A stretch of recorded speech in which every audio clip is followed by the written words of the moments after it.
Episode 141. Today, we have Chris from Mike's Bikes on. I'm super excited to have this conversation. But before that, let's get the particulars out of the way. First of all, man, it's Thanksgiving week. I'm super stoked about that. Hope you guys are as well. I have definitely been getting the inbox full of emails from all the places I've ever bought anything, and they're all sending their Black Friday deals. So the one that I really wanted to point out was Lab Oster. I have their link in the show more. They make a hip pack that I really, really, really like. So if you've ever been considering getting a hip pack, they have one. It carries 2 water bottles, which is pretty rad. I like that. Got a little small compartment on it, and they have 50% off right now. So I think the code is Black Friday 50. If you check the show more or the show notes on the podcast, it's listed in there. So go ahead and click that link over there and check it out.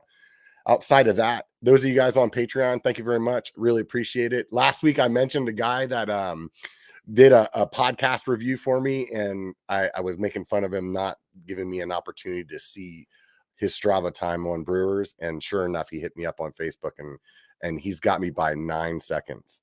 So we're going to have to see what I can do about that when I get down to Sedona. For those of you guys that don't know what I'm talking about, what you need to do is go over to Apple Podcasts and write a 5-star review. And while you're over there, you can read a couple of the other ones. And one of the last guys that made one, said that the show was really relatable, and especially since he's faster than me on Brewers in Sedona. So there you have it. Anyways, do me a favor, write a 5-star review. If you're thinking like 3 or 4 stars, it's probably not worth your time. Go find something else better to do. If you're watching this on YouTube, give me the thumbs up. That's awesome. Subscribe if you want to see more. If you notice, my voice is like a little shot right now. It hasn't been like an awesome party last night that I could tell you about, or like the Cowboys winning on Sunday. None of that stuff. It's been me laid up with the cold for the last like 4 days. So it is what it is. But here we are today live, and I'm super stoked. Oh, and another one of those emails that I got is actually from today's guest, Mike's Bikes. They have a Black Friday sale on their website right now. So those of you that are listening or watching from somewhere outside of California and you're not able to walk into the shop, swing by their website and take a look. There is some pretty good deals on there. I saw a couple $100 off of a reserve wheel set. I saw like if you were buying an XO1 cassette, it was like a couple $100 off of that. It's like 20%.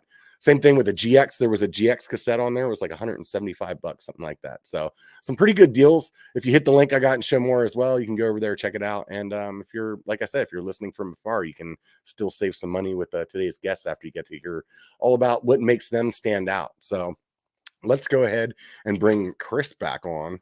How's it going, Chris? Hey, man. What's going on? Good to meet you here. Here we are. Finally got on the show. Yeah, it's nice to be here. I appreciate the opportunity to have a conversation. And for anybody else that ever gets the chance to come on here, it is a daunting thing to have to fill 2 hours with you to chat. So we'll see how it goes. Believe me, let me tell you this. I have had this conversation with, at this point, probably over 100 different people. And everybody's always concerned about, wow, I don't know what we're going to talk about for 2 hours. And usually when we're done, they're like, wow, that went by way faster than I expected. There was a guest that told me he could not speak for more than 30 minutes. It was impossible. And then after we got off in 2 hours, he was like, that just blew my mind. So it's easy to talk about things you enjoy. It's common. I mean, we at Mike's Bikes, we've been really working, I think, hard on trying to figure out how we better connect with people, and YouTube is one of those things. It's always fun anytime we bring anybody into the studio and we have a conversation with them. It's just like, okay, could you condense that, right? Like, yeah. You end up with 45 minutes of footage for a video that we're trying to turn into 4 minutes, and right. Exactly. No, that's definitely the struggle, right? The struggle is real between what you film and what you actually get to use. So can you maybe start out, just let me know what you do over there for what's your position? Yeah. So again, my name is Chris Reichert. I am the creative director for Mike's Bikes. It's kind of strange. It's a new position for us, and I think it's one of those things that I don't know. Somebody else raise their hand if you've ever heard of a creative director at a bike shop. But I think it's interesting for us because of what our aspirations for the store actually are. Mm-hmm. My background, I came from Specialized. I started back at Specialized in 2009 and spent about 10 years with those guys in a number of different branding roles. So hopefully if anybody ends up tuning in to see me, there are friends out there throughout the industry. Right on. But yeah, I spent a bunch of time there, and I've done a few other projects throughout. And, a lot of my work is really centered around how do you build a connection to customers? How do you create, authenticity within a brand rather than just, placing ads, which I'm glad to hear that you got our ads, because we do that too. So yeah, no, it's definitely, I think though, there's a lot of things that bike shops need to do nowadays that they didn't need to do 20 years ago. You know what I mean? Like when I was hucking newspapers to pay for the mongoose that I had on layaway at the local bike shop, like all they needed to do is put that bike on the floor and somebody was going to come by and buy it, And nowadays, I mean, you definitely have, there's a lot of different aspects. And there's some shops that are, primarily an online presence. Some of them that are, brick and mortar as a secondary thing. And then there's like, that constant like internet battle of, do you get the best price or do you get the customer service in person, or like, what is it that you pay for in a bike shop? You know what I mean? Well, I think, you're hitting the nail on the head. And like, this is, that's certainly like all of that is kind of one of the big reasons that I was so excited to come on and have a conversation with you. Admittedly, if I'm going to be thrown off with pitchforks and fire, I am totally not a mountain biker. You put me on a mountain bike and I will end up on the dirt and back at the bar quicker than anybody else. So if that is a caveat for me being here, then we can jump right to the other topics. But retail's funny, right? Like, I think it's one of, like, we're lucky to be in a sport that is lifestyle based, right? Like nobody's forcing us to do this, like you are building a channel so that you can talk about bikes and trying to, encourage others to do the same. And I think it is one of the sports where authenticity is so critical to you engaging with a brand. And that's at any level. If there is a bunch of bullshit that comes in and you feel like a brand is simply trying to sell you, or if we are in the race to the bottom for price, there's really no reason to continue to be with a bike shop. At the end of the day, a lot of the bike shops out there, they sell the same brands, and it's which one do you connect with the most? And for us, for Mike's Bikes, we're a very large presence within the Northern California, the Bay Area, as we call it. And, we got stores kind of all throughout, and it gives us a lot of customers. But, from that, we also are trying to expand, we're trying to grow, and to keep that authenticity as we expand our stores is a really difficult thing. I think, everybody has probably accidentally wandered into a performance bike before they, went under. And like, that is where authenticity went to die, right? Like, it's such a concern that as you start to expand and be more successful, that you lose a lot of what made you that local bike shop that really connected with its customers very well. Yeah, that's funny. I remember Performance whenever I would get their magazines back in the 90s, and later, whenever you would go into that shop, it basically felt like you took a magazine and turned it into a store. It definitely didn't have that that feeling of, at least what I enjoy out of a local bike shop. Yeah. So like that era, like, I started riding in the late 90s, and like one of my favorite things, I talked about this in one of the YouTube videos that we posted as well. I loved the Colorado Cyclist catalog and Nash Bar and all those things, where you just get to thumb through, and, teenage me or you, we could look at those and just be so stoked on like, oh, one day I'll have that thing.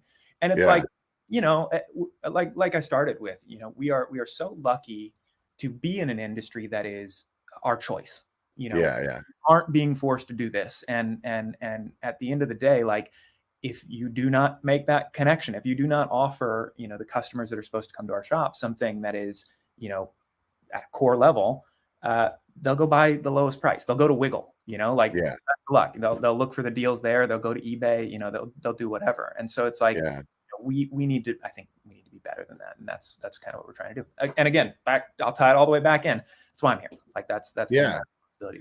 Yeah. I mean, I'm generally what I was saying, or what I was trying to get to earlier, was that because of the way that things have changed over time, that the bike shops that really stand out, they have to go above and beyond of just being like what a air quote, bike shop should be, as far as just selling bikes and parts, right? And so the ones that you see really stand out, or whether it's a social media presence of some sort, or whether they build some kind of like really good vibe with, local rides and stuff like that, or they're,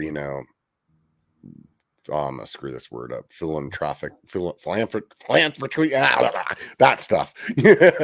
Donating money and their time to like good causes, and outside of that, or it's like maybe they have like a good vibe to the shop, where it's like, they got beers in there and a restaurant or something, and but at the core of it all, you still have to be a good shop.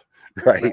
It's not like you can be a crappy shop and have those other things and people will still show up. So it's kind of interesting, now that I'm saying that out loud, it's like, there's a lot of that across the whole bike industry now. I mean, like, even if you look at pro riders now, I mean, they used to just have to win races, and it's like, now it's like, no, well, you have to have a really good social media presence, and you have to like be able to be an ambassador for the brand, as well as like just go shred, like stand on podiums. Yeah. I mean, that's, you're right on, like that. It's so funny to have been kind of, part of the industry during that change, right? Mm-hmm. There was a point where you could be, an athlete based on your results. And I think, that necessity of marketability is so important for an athlete. One of my roles back when I was at Specialized, I managed PR specific to the road brand, and I spent a lot of time throughout Europe and with the pro teams that we at Specialized supported. And it was so funny, just hearing a lot of these cyclists that are, they're Euro pros, they're in a Euro sport, they're racing on the road, and it's the biggest thing that's over there. Coming to grips with this concept that like Instagram exists. It's not even that they have to like have one, or it's a marketing tool, etc. But like, there were people that got it early and there were people that didn't ever get it. And like, you see that now, where you've got athletes that, do not have the marketability. They are, they're kind of like, they're missing part of the pie. They do not, maybe they have some okay results. If, in the case of most people, they probably aren't the superstar. And so how do you round out your package to make your contract more valuable? You see that in mountain bikes and in road bikes, wherever it is. Of course, you've got the guys, the Ninos, that are winning every single race, but like, how do you stand out if you're the rest of the guys? And like, I think so much of that comes back to your ability to align with things that the brands themselves actually care about. Yeah, I think the brands are starting to catch on. I think that, being a YouTuber, I'm starting to see different brands be a little bit more open to that. Or like, even if you're watching like Pink Bike Academy right now, and they're competing for an Orbea contract, and Orbea, they've said in the show that Orbea doesn't necessarily care if this person is going to be winning races. They want this person to be really good ambassador for the brand. And at the end of the day, like, winning races is great. It really shows a lot of like what your product can do and like how it can perform. But people that are really, I can tell you a little story about it too. Yeah, go for it. So another random time during my tenure at Specialized, we were looking for a way to I think better connect with the women's market. Mm-hmm. And one of the projects that we started to put together was to build out a women's only, not a men's and a women's team, a women's only cyclocross team, and partnered with a brand called 10 Speed Hero. 10 Speed Hero is based in Chicago and owned by Luke Batten, who's a wonderful photographer. And just like, I think he's one of the coolest people in our industry. He is not aspiring to take over Rafa. He's just kind of like firmly in their path of making great inspirational apparel for all types of cyclists, and predominantly a very, very good affinity for making cycling apparel that women love.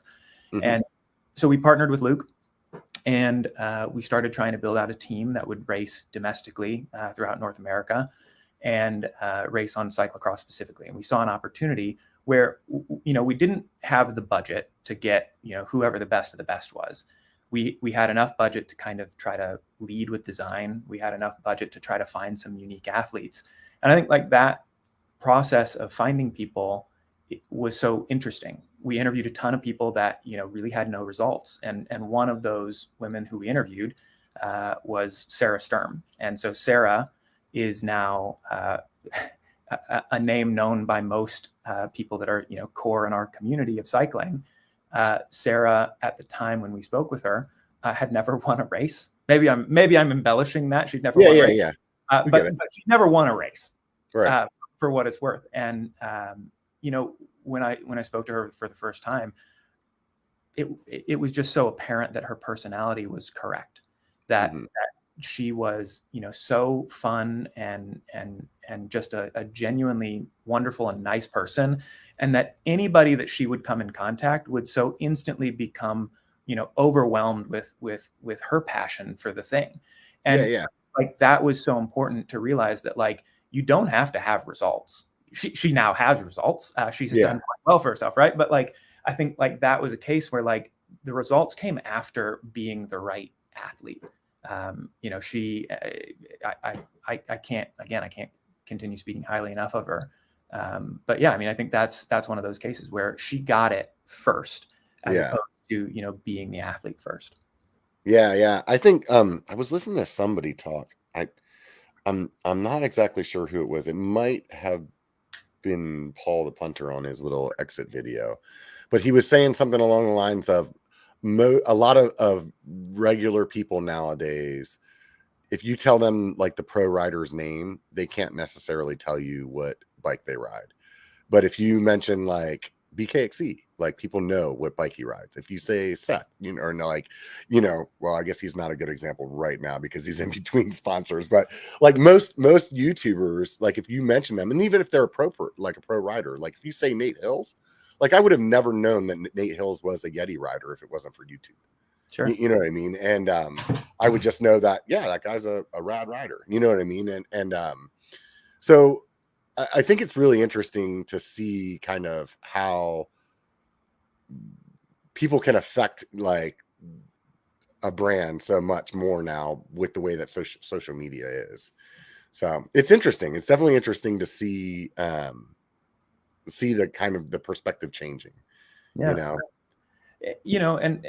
I know we're kind of leaning against athletes in this like little moment, but like to take it back to, I guess what I do and what our business is trying to achieve, it's much the same thing, right? Like, you said it at the top of the show where, you've got your inbox flooded with deals. Right. Everybody's on sale right now, and even more broadly than that. And something that I think, I don't know if you're supposed to say this or not, but like, a lot of brands right now are lowering their actual advertised price. So it's not a sale that we have exclusively. Everybody's got it. Right now, if you want to buy, there's a number of different brands that right now are off of their minimum advertised price or their MAP. And, you can go anywhere and get that deal. And we're all kind of held to the same thing. For the most part, you're not going to find lower prices. Everybody's got that low price. So it's not like you can sell a Santa Cruz bike cheaper than somebody else can sell a Santa Cruz bike. Well, normally, but right now, they're off map. So you can go to our site and you'll see, prices down, 30% off what they are for the rest of the year. And once those deals are gone, they're gone. But, I guess coming back to the point, like we're 30% off, but so is Competitive Cyclist. That's what I was saying. I see them as a competitor. And while I value what they do and I love their website and how, friendly it is as someone navigating that website, it's a price thing. Like it's not a brand thing. And so much of, I think what we're trying to accomplish is coming back and like defining, what do we stand for beyond just like shoveling bike shit into your garage.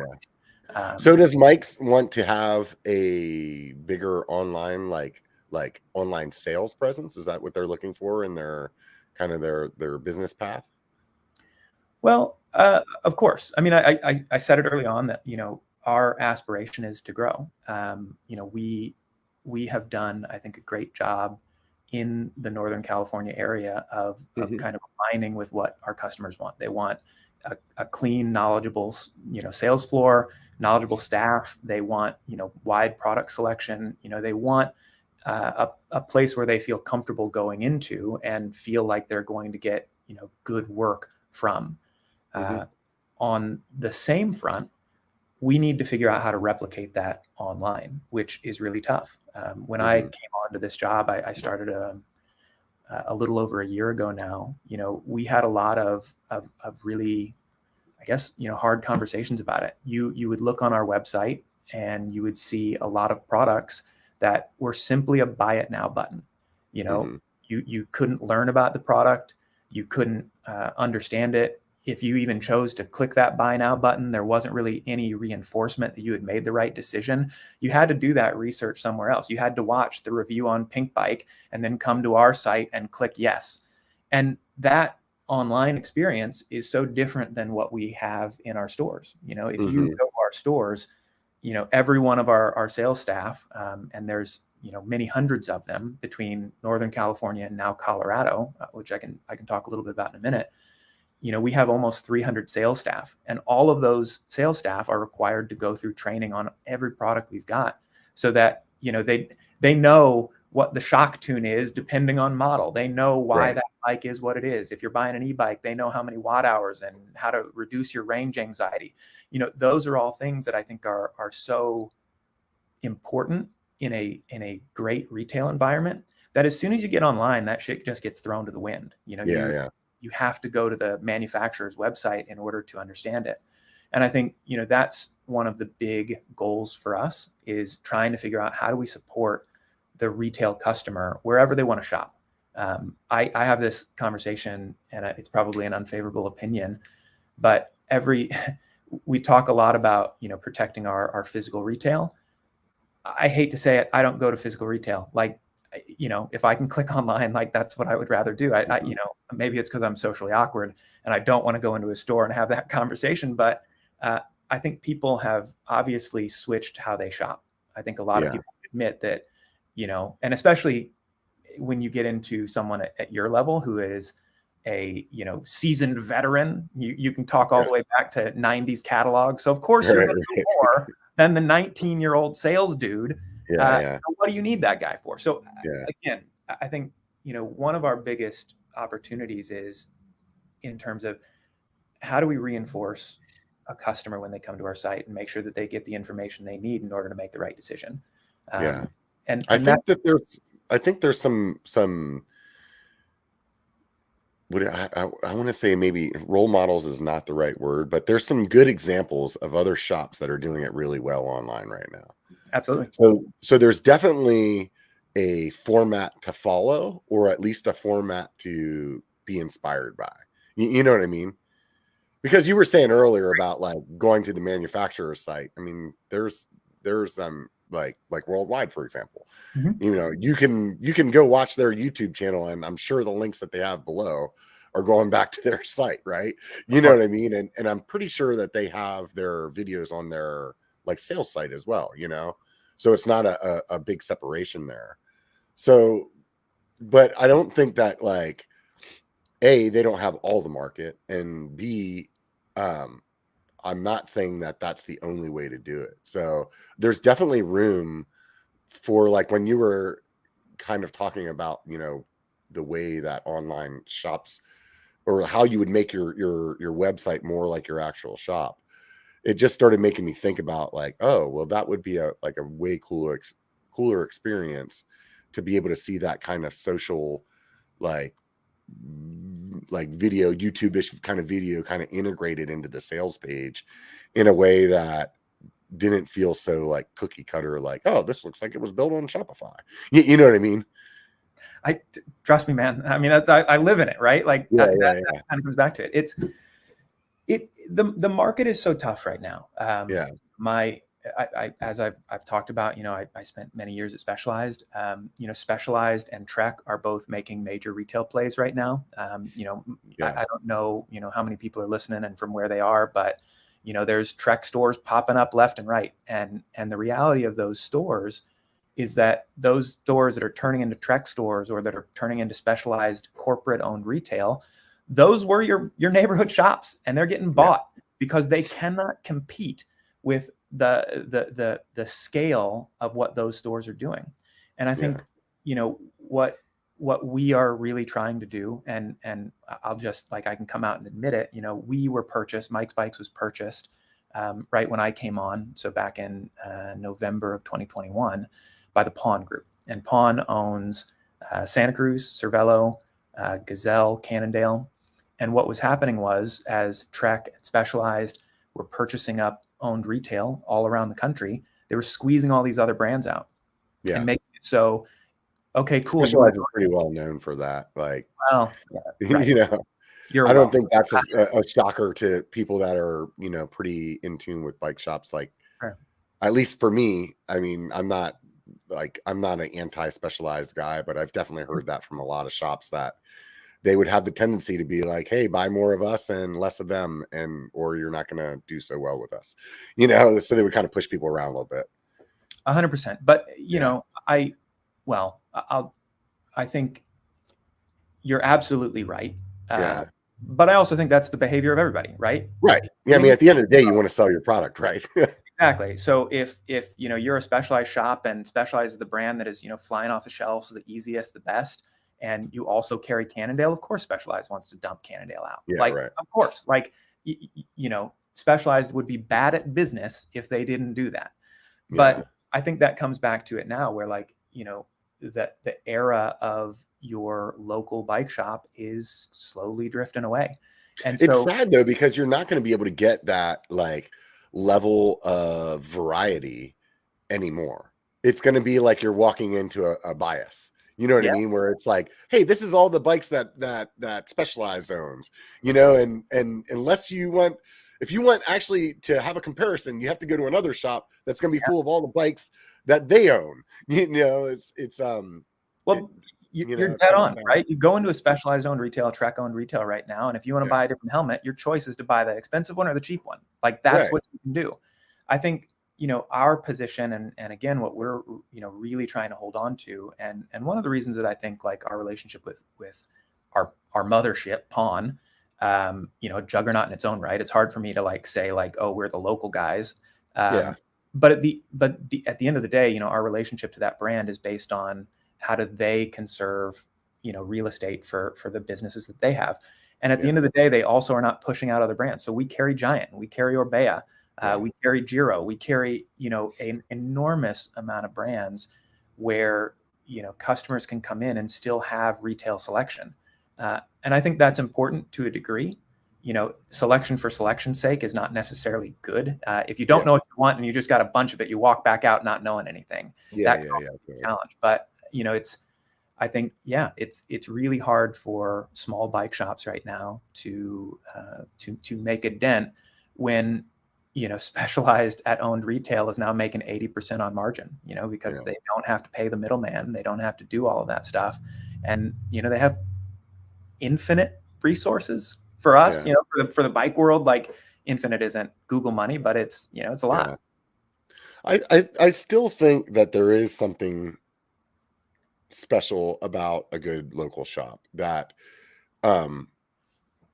will trump some financially driven purchasers. I don't know how to say that. People that are, sometimes you're willing to pay a little bit more for the shop, and sometimes the shop isn't necessarily bending over backwards to sell something cheaper, or they're not always more expensive than online either. You know what I mean? Some people have this idea that, oh, if it's online, it's definitely cheaper. And it's that's not always the case.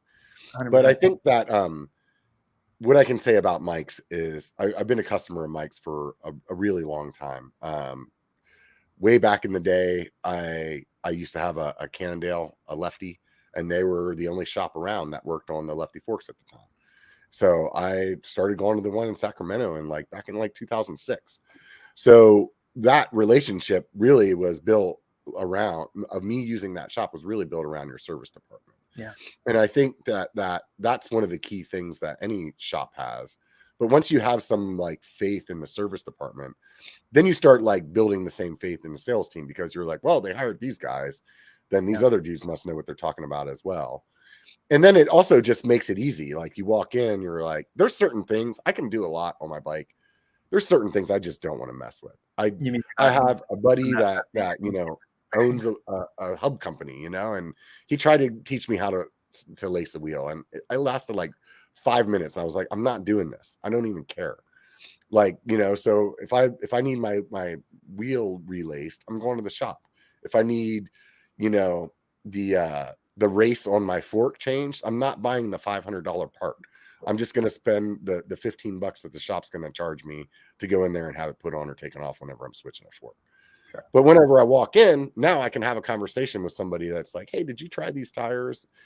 Outside of like my friend group, that sometimes it's good to have that perspective from somebody that's, maybe not going to tell you what you want to hear. You know what I mean? Well, I mean, here's the funny thing. Like, I got this all the time at Specialized because, we were the juggernaut, right? Like we were a big corpo giant that was just trying to ruin everything for the small man. And like, that's bullshit. I've ridden like I said, I've ridden bikes since I was daydreaming about Bike Nash Bar back in the 90s. I am as core a rider as you can get in a lot of ways.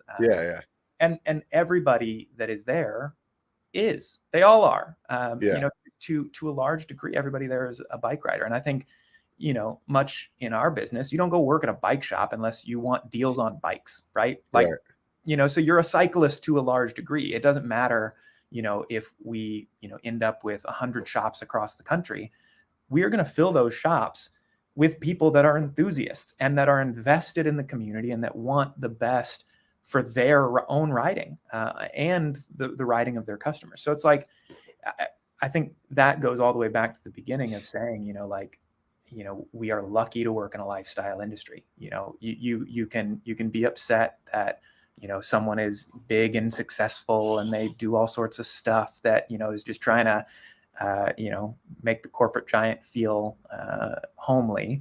But at the end of the day, it's a bunch of bike dorks. Yeah. So let's talk about how Mike's got started. I think it's kind of a little interesting story. Can you tell the little the elevator backstory? Sure. Yeah. So funny enough, Mike's people ask, who's Mike? Yeah, exactly. There's no Mike. There's no Mike. There wasn't a Mike. Mike's Bikes was a small shop in Marin. So for those that are not familiar with where we are and what our area is, Marin is the area right north of the Golden Gate Bridge. And we had one shop there. One shop became two shops. And even the guy that owned that shop, when I was reading the history thing, his name wasn't Mike either. No. Where did the name Mike's even come from? Do you guys know? I have no idea. It was I picked it out of the hat. 1964. I swear to God, I wasn't born. Because I think the dude that when I was reading it was like the original guy was like Rich or something like that. It wasn't even Mike. Yeah, that's just like, oh, I'll get him. Right. He's like everybody for years. Right. He's like, this just doesn't work on the sign. Yeah. So in 97, the vernacular of how this all works is tough because we, again, like I said, we were just sold. So I was our former owner, but our former owner, Ken Martin, moved out from the East Coast to work at a bike shop for one of his friends who owned these two stores. And that was kind of how it all got started. We were those two stores for quite a while. Ken ended up buying those from the person who brought him from the East Coast to the West Coast to work here. And then we started to expand. And pretty quickly we went from those two stores to San Francisco and Palo Alto, and then up to Sacramento and Berkeley. And now in the Bay, we've got 12 actual retail storefronts. I think that's one of the things that really makes shopping at Mike's stand out compared to other shops, because you can walk in and maybe they don't have the bike that you're looking for right there, but you guys can check your system. You're like, oh, we got one in San Rafael. We can get that over here in a day or two or whatever it is. And So like it really gives you kind of that economy of scale, but Yeah. in still a small bike shop feeling. You don't walk in feeling like you're at REI, you Yeah. know? Yeah. I mean, right. I mean, I think that's so important to what we are trying to do. We want to make sure it still feels like a local bike shop. However, we do have a little bit different, retail guideline. Our stores, I think we really try to make them clean and organized. We have our staff, in uniforms, t-shirts or collared shirts. We try to make it so it's an experience that is not just like a bunch of kids or people in a bike shop. Everybody's been in a dirty bike shop. I don't need to pull any punches on that. Right. I think that's what we're trying to do, is make a shop that people feel comfortable coming to, whether you're a new cyclist or somebody who's been riding bikes as long as we have. Yeah. So you guys do a lot of other things though outside of like just being a bike shop as well. So I know at least the local one that's here in Sacramento, they have like a weekly gravel ride. I'm pretty sure that you guys also have like classes, like service kind of classes, don't you? Yeah. What- Well, how about this? Let me this will I can explain it a little bit differently. Yeah, go for it. Let's Just the hear it. why. Like I could totally tell you about all the little bits and bobs that we do, but I think in reality, like there's a reason to why we do them, and I can explain that pretty clearly. The big thing comes back to, what are we trying to do? I think that we believe that if we do right by the customer, we'll sell more stuff. Like we're Mhm. a store, we're trying to sell stuff, and Right. we believe that if we support them correctly and that we help them in the places where they want to be, that ultimately will make more money in the long run if we're invested in the right spots. And so that was one of the first things that I really tried to change when I came on back in 2021. Our mission statement was more butts on bikes, and Mhm. that's fine. More butts on bikes is totally fine when you're a couple of shops. It's funny, it's in line with the bike culture of everything, but it Mhm. isn't necessarily very instructive to our staff. It doesn't really tell them what we're trying to achieve.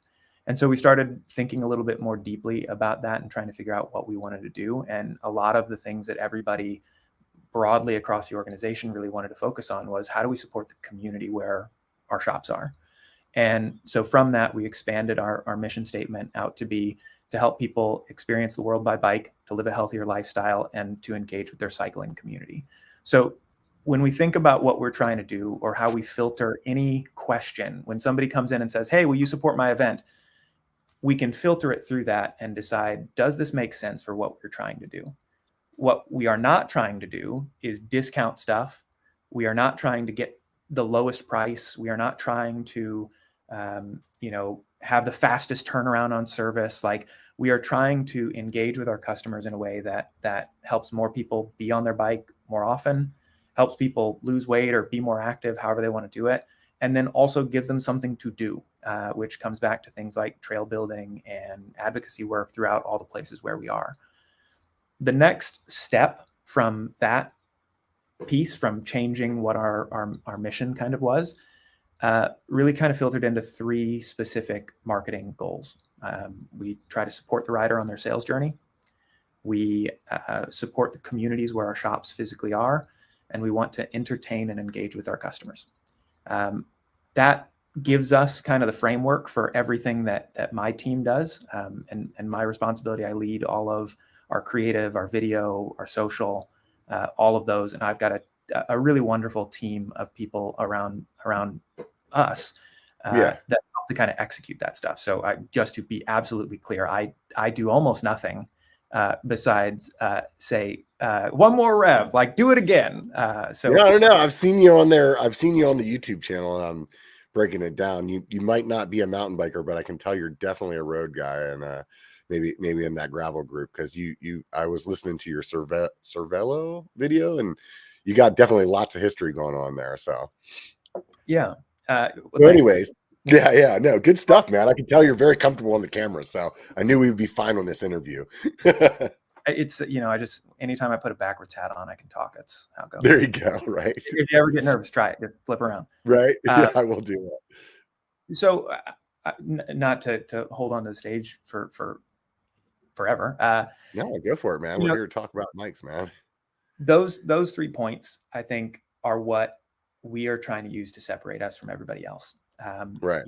When I talk about supporting the rider on their sales journey, that is so important. A completely a side story.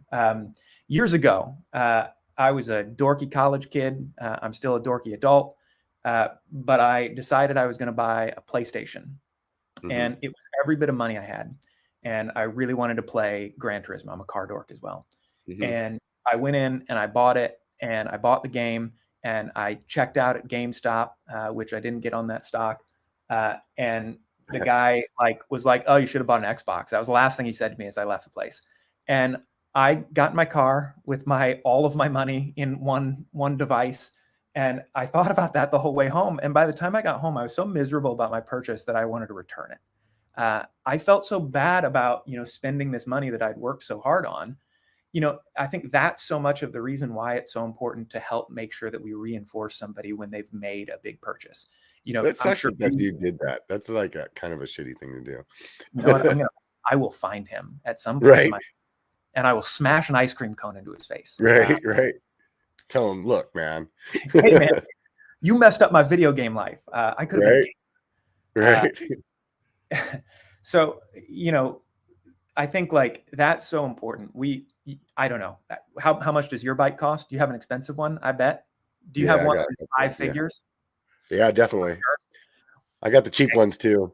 That's expensive. Well, but cheap isn't cheap. $1,000 for somebody, $500 for somebody is a ton of money. And so, whether somebody's coming in and buying the latest and greatest, fully adjustable, high and low speed and everything across the board, whatever it is, with a motor stuck on the bottom of it, or they're buying a $500 bike to get around their neighborhood, it's our responsibility to make sure that they feel like they've bought the right thing. And so we have to bring a level of expertise that proves to them and shows them that they're making the right decision. And then on top of that, it's also our responsibility to make sure that they have all the other stuff that they need. Do they have a helmet? Do they have a flat kit? Do they have a pump at home? Do they understand that their tires need to be pumped? All of those things are so critical to making sure that we don't just get someone that buys a bike and then hangs it in their garage and doesn't become a cyclist. That is what we are trying to do. So, you referenced some of the videos that we've been doing. I tend to be the road guy. One of our other former owners, Matt Adams, tends to be the mountain guy. But we're not stuck with that. I'd love to have you on as well. Let's talk how to set up suspension. Let's talk, how do you maintain your drivetrain? Whatever it is, there's. I think you guys have you have a really good opportunity to monopolize on your experience within your shops to make a really well-rounded social presence. Let's just say it that way. You have a bunch of really good mechanics, you know what I mean? And you get to choose which one of them are good at talking. Some of them might be just really good at wrenching. Some of them might be better at talking, and you have more than one guy to choose from. You know what I mean? So that's a cool thing. Plus you have product, which is to me, reviews get views. We know that as a YouTuber. So it's whether it's a first look or it's an actual review on a bike, you have them coming into the shop. You guys have a demo fleet available to your customers as well as to yourself, right? So to be able to say, hey, we know the new Bronson's coming out and we can have that out and be ready to make a video day one and have that out on the internet as soon as it's launching. That puts you in a pretty good place, as compared to maybe some other content creator who maybe they have an in with Santa Cruz, right? And they'll get it right around launch, but they're not going to be able to be as consistent as you are with as many brands that you have. So I truly see the value in a shop kind of having a position like yours in place And especially if they want to run with it, like there's, it kind of reminds, my day job is IT, and it kind of reminds me of IT as well. It's like, how much money do you want to spend to make money? Yeah. Because honestly, you could have like 8-10 people in there cranking out videos all the time. Yeah. And you'd have a really big following, and you probably get a lot of sales from it. But then it gets really hard to like extrapolate that into like dollars and cents always. And that's like the same problem you have with IT, right? It's like, yeah, we just spent $1 million on this computer equipment. Can we really prove how much faster and more efficient it is? Like to a certain extent, yes. But no, I really I think what's the idea that you guys have for how you want to see the social kind of media presence go with Mike's? Well, I think sticking in the trend of what we're trying to do on YouTube, those reviews have a dedicated place. We are trying. Santa Cruz has launched 37 new bikes this year. So we've been trying to make sure that we are having something meaningful to say about each one of them. When they introduce a new bike, we are not we're not regurgitating the press release or white paper, whatever they give us. We are trying to write it ahead of time. We're trying to film something on it. We're trying to talk about it as bicycle experts. Again, like the same way that you would talk to someone in a store. That's what we're trying to fill the need with a lot of that YouTube content. Beyond that, though, like our web experience, if you go to any of the new bikes, whether it's the 5010, the Heckler, any of the Santa Cruzes that have launched, we Bold and Giant and all of the brands that we carry, we have been trying to build out those web experiences again to provide information to people in a way that bike shops typically have not. We want to make sure that information, whether you want to go into the store and talk to somebody or you just want to cruise around our website, you've got a rich experience where you can really learn about the product and how it works. Yeah. We do have to walk, like it's tough, right? Like I continue to make the joke back to like our responsibility is trying to sell stuff, right? And so it's a little bit precarious because we're trying to make reviews or content about product that we're ultimately trying to sell. So it's a tough thing where we'd never want to say like, oh, this is junk, don't buy it. But at the same time, like we want to make sure that the product is getting into the hands of the person that is going to benefit the most from it. So I think there's an aspect of that where it's like, bikes are we're lucky. 20 years ago, you probably couldn't do this because some of the bikes sucked. You get on a Klein Mantra, best of luck getting down a hill. But now everything's so good that like you really can, for the most part, recommend something for everybody. There's a bike that is good for pretty much anybody. And I think like that's really important. So, in that space, again, trying to make a consistent retail environment. We're trying to replicate what we're doing in the stores online. We're trying to really support with, great, engaging, funny, hopefully, video content from YouTube, and that is represented on our website. That is really what we're trying to do when we're talking about supporting the rider on their sales journey. So that's the first one. We got 2 more of these bad boys if you want to go through them. The second one, the second thing that we really filter everything through comes back to support the community where our bike shops are.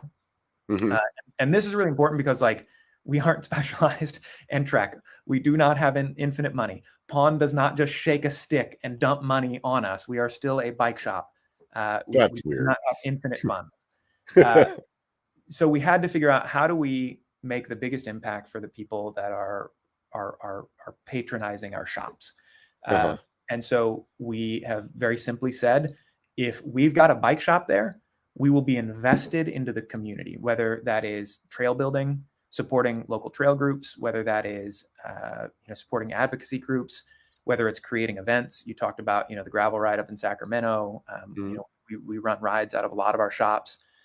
Whether it is you mentioned this as well. You mentioned that we do tech service clinics every Tuesday night. If you go to a Mike's Bikes at like 5:00, we do a tech clinic. Oh, you want to know how to do something? Cool. We do that every single Tuesday of the year. You can learn how to work on your own bike. I used to work for Home Depot when I was in college, and that was one of the things that they did there for their customers, was like, come in, learn how to lay tile, like Yeah. come in and do these things. And I just really thought that, at that time, that, that's really unique to like teach somebody maybe the service that you're selling. Yeah. You know what I mean? And but at the end of the day, I think that makes them a much more valuable customer. And then to later on down the road see a bike shop doing the same thing, I think that's really rad. And it like goes to show like what the core values of the business are. Yeah. And it doesn't make you feel like the core value is like, let me see how much money I can get out of this guy's wallet, Yeah. like, and at the end of the day, the idea is that it helps get more money out of the guy's wallet. But I think that, right? Right. But I think that the thought behind it, the reason behind it, it has more of a virtuous kind of reasoning behind it. And that I really respect that. It's like, how many places can you go into that are like, hey, our job here is to fix flat tires, and you to come in and say, hey, I don't know how to fix a flat tire, will you show me? And they're like, yeah, let me show you. Like that's pretty rad. So I don't know, that's a little side rant for me or not, but like I think that that's the kind of things that make your local shop stand out, and I think that's one of the things that made Mike's Bikes become as big as it is in Northern California. And I think if you can find if you can find a way to portray that online, you'll take off. You know what I mean? Like, because if you go to competitive cyclists website, or some of the other big brands that are out there, they all really look the same. And that's the part where I struggle with, as a person that has been in IT and done web design in the past and stuff. Like, I feel like they're just so cookie cutter looking that it's like, it makes me not feel like it's an experience that's actually built like for me to enjoy. Yeah. You know what I mean? It always, like, to me, it feels like this is like, hey, we need to have a website, so let's put one up together. Sure. Instead of like, let's build a website with the same values that we have as a shop. Yeah. And I mean, unfortunately, web development's really expensive. Yeah. But once again, when you were talking about that earlier, it really started making me think about like, what would that experience feel like? And I think that the first time I would ever come to a shop that had that experience, I would instantly want to come back. Right. Because then it would be like, no, this is exactly this is how I want this to feel. Right. I mean, that's why, that's why you are a return customer to a specific place. It's because you feel like that's your home, that's your community. Right. And it's so hard to replicate online. When I look at competitive cyclists, and, I've got tons of respect for what they've created as a business. I look at their store and I'm like, man, this is so easy to navigate compared to what we've got. And like, we're trying to incrementally get better in that way. But I think, again, like, I had a really great conversation. Again, like, I've been trying to pull as many clubs or arrows out of my quiver as possible. I had a wonderful conversation with the founder of the men's brand Huckberry. And one of the things that I walked away from that conversation with was, they approach, I don't know if you know what Huckberry is. They sell men's stuff. If you need holiday stuff, just like send that to your wife or your girlfriend or whatever. And you'll inevitably get something awesome. A cleaver that can cut down a tree, or slippers made from the head of a yak. I don't know. You get it. They do a great job of curating and telling narratives about men's stuff, where you're like, it's like IKEA. You go into IKEA and you didn't go for a spatula, and then you come out and you got 15 of them in your hands. Same thing with Huckberry. They do such a wonderful job of it. But I had a conversation with Andy, who was one of the founders of Huckberry, and he encouraged me and our team to go after this thought that is now, next, and soon. I'm trying to think. There's three of them. So it was really important. It was very important, right? This idea of like, what can you actually do? Like, if you get stuck on thinking like, oh man, we can't do anything until our website matches what Competitive Cyclist does, then we will just like never, ever, ever get to that. What can we do now? I can adjust the navigation today. So let's try to make that experience better for a customer. I can, support local trail building by, putting money in the pockets of somebody that's got to buy some shovels and go dig. Those types of things, like what can you do now? What can you do next? What are the bigger projects that are slightly, out of your reach today, but you could do as soon as you start building a little bit of infrastructure? And then what are those future projects? There we go. I got to it. It's future. Now next. There you go. What are the big things that you want to do? If we want to be America's best bike shop, like we aren't going to be that tomorrow, but we can be in 5 years. And what does that look like? So like, I think that was something that was so important and instructive in terms of how do you frame up what you're trying to do? And you have to have such clarity in your mission in order to inspire our employees to do it. Because, another thing, I'm still kind of in the bubble of talking about what we do in the local community, but one of the things that we're implementing right now is that we pay 40 hours a year of trail work for employees. Every employee. We've got 300 dudes that work at bike shops and here in Colorado. And to be able to pay them, hey, your manager says, go get them, work, build trails, dig, do bike advocacy, whatever it can be, whatever is an approved project within your community. Like those are things that like we can do. It took a little bit of time to figure out how a program like that could exist, but I think those are the types of things that make an enormous impact on it. And when you start thinking about that quantity of work, it could really make cycling better for everybody. Where you guys have some pretty cool perks for your employees. I know that you also get like a day off when you buy a new bike. Like I don't go ride your bike, huh? I buy a lot of bikes, man. I don't get those days off. Yeah, maybe it's not a day off, or it's like some time off. Like whenever you buy a new bike, like it's like new bike day, so you can go out and go ride your bike or something like that. Yeah, and then maybe that's a shop specific thing or something. Then I've also heard like how about this? Why don't we take that idea and we'll put it in right now? Right. There we go. That's a thing that we can do. That's easy. Yeah. Isn't it like 10 cents a mile too? Like anybody, like how much you ride, your employees ride, you get something like that. So yeah, I mean, I feel like those are cool little perks, man. We actually that conversation that I've been having with our founder, with Ken, everybody knows Outside Magazine now, especially because they now laid off all of their American staff. Rough. Yeah. I guess, now you're one of the biggest media giants in all of cycling. Congratulations. Maybe Fret's on here next. Outside puts out the 50 best places to work in the outdoor industry. And we've been talking about setting a target of, let's get it. Like we should be on that list. Yeah. And when you think about it again, like Andy from Huckberry said, now, next, and future, like what can we do today? What can we do tomorrow? And then what can we get out in the future? We can today, we can get that program started where we get people paid cash to go work on trails. Yeah. If you've got the initiative and the drive to go do it, let's pay you, because that makes everything better for everybody. If we want to get to a place where, we are fully funding a new mountain bike park, maybe that's a future thing, but like if that's something that's going to ladder back to us being the best place to work, we should be doing it, and we should be making that incremental gain towards getting to that goal. So, those are, I think, just some of the things around that topic of what is our responsibility to the community where our bike shops are. It doesn't mean that I don't care about places where our bike shops aren't, but it's a way for us to make sure that we're using our budget in the most effective way to support the communities where we actually live. Yeah, I mean, but like on the flip side of what you just said, I mean, you are also supporting biking in places where you don't live. Like, do you guys have a program in Africa? We do. You want to talk about that? Sure, of course. Yeah. That's actually, so the Mike's Bikes Africa Foundation is a big, it is a big initiative that was put forward by Ken Martin, our original founder.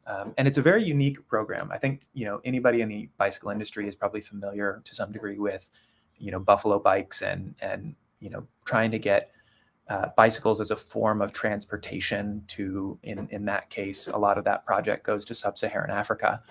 The idea behind the Mike's Bikes Africa Foundation is slightly different. The idea really came about from cycling being a lifestyle and cycling being something that we all cared about. And the idea that, if you help them build the infrastructure in order to turn this into something that is more than just transportation, if you're able to inspire people to become business owners, bike shop owners, to help build their inventory so that they can work on and maintain and upkeep bikes, that they can start to build a culture of cycling, similar to what we have. And so what we do with the Mike's Bikes Africa Foundation is take donations of bicycles in good condition. Funny enough, we just posted up a couple of videos on our YouTube channel that outline the donation guidelines and give a little bit of a pitch to what the program actually is. But those bikes then get loaded into a container, they get shipped to Africa, and then they are actually sold. We do not sell them. They are provided, they're donated to the shops that are there. But people are so incredible about turning anything into a shop. They'll take the container that the bikes got dropped off on and turn that into a shop with a garage door, and they work on bikes out in front of it. But what they really need are, bikes that people can purchase at a reasonable price. They need tires, they need apparel, they need all of these things where, they don't have access to it easily. And so we take donations of that and try to provide it over there. We help with the shipping costs to get them all the way to Africa. And then we work with the organization on the ground over there. If anybody goes and watches one of the videos, Christian is the leader that we have on the ground there, who physically works to actually distribute all the different parts. So it's very different than a transportation-based organization. It is about trying to build bicycle culture in a different way. That's interesting. Yeah, it's crazy to think that there's places in the world that don't have access to bicycles. I think it's something that as an American you really take for granted. Well, I mean, come on, man, they're expensive. Yeah. Again, yeah. You just said you had yourself, you've got a $10,000 bike sitting in your garage. That's a lot of money. Yeah. Not a lot of people. Yeah. And then when you start thinking about how much a bike costs at the entry level, I said it earlier, $500 is a lot of money. A lot of people don't have that ability to get into the sport. And then once you start thinking about, cool, I bought a bike for $500. Now I need shoes and a helmet and a pump and a flat kit. And, it starts to build up so quickly. Yeah. Yeah. It's definitely, it's just like, you don't think about how much of a recreational sport it is, or you don't think about how valuable it is as far as like a means of transportation for some other places. Yeah. And then, I think because you just like, at least being an American, you just assume like there's always bike shops. But like when I was in Jamaica this summer, like there's no bike shop. Like if you need a new tire, you got to order it and wait like whatever, a month for it to show up, like it's just interesting. Even with that, just to point back to the program again in a way that I think goes unseen most of the time. You go to Jamaica, you blow out the sidewall on a tire and you order one in. Guess what? That thing comes in on a Jeff Bezos drone and gets dropped down to you. That did nothing for the population there. Right. The Africa Foundation is simply put, it is there to support the people in that local community and provide them with the ability to maintain and service and grow their own cycling culture. So they are selling the stuff and making the profit. Yeah. They are maintaining the stuff and making sure it's on the road. Like it doesn't go back to Daddy Bezos dumping tires. Yeah. Like that's really important. Yeah, no, that's super cool. Where do you guys see you guys moving forward with, like in your future plan right now that you were talking about? Yeah, it's interesting, right? Our hope, our goal, is that we can continue to expand, but I think, again, like we've talked so much about the brand building and the things that are really important for us to make sure are represented, that we don't want to move before we have aligned a lot of those things. One of the things that one of the things that we're really excited for in the first quarter of next year, we acquired about 6 months ago now, the Elevation Cycles brand based in Denver. So Elevation Cycles are 4 retail locations that are based in the greater Denver area. There's one in downtown Denver. There's another that is in kind of the east side of Denver, one in Highlands Ranch and one in Parker. Mhm. We ended up, we bought those stores as part of our plan to continue to expand where we are able to affect.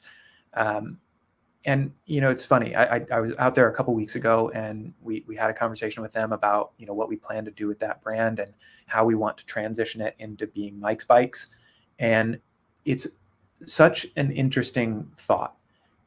We don't want to just go buy a random bike shop because we need to be represented in Austin, Texas.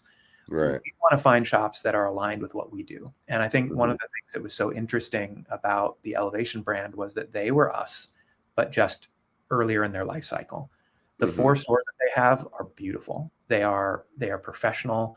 Their sales staff is, very similarly trained. They have such a passion for that customer service that I think is so necessary in our industry. And at the end of the day, they support their community just like we do back here. The same, mission, vision, all that fluffy stuff that we've been talking through. They hadn't put a name on it, but all of those things are there. They support local trail building. They support group rides. They work on, training groups to help their customers, achieve, their first 100-mile road ride. And they've got so much stuff, right? Like you can go out and do the Copper Triangle or any of the, big rides that they've got. And they support all of their customers from that greater Denver area in achieving those goals.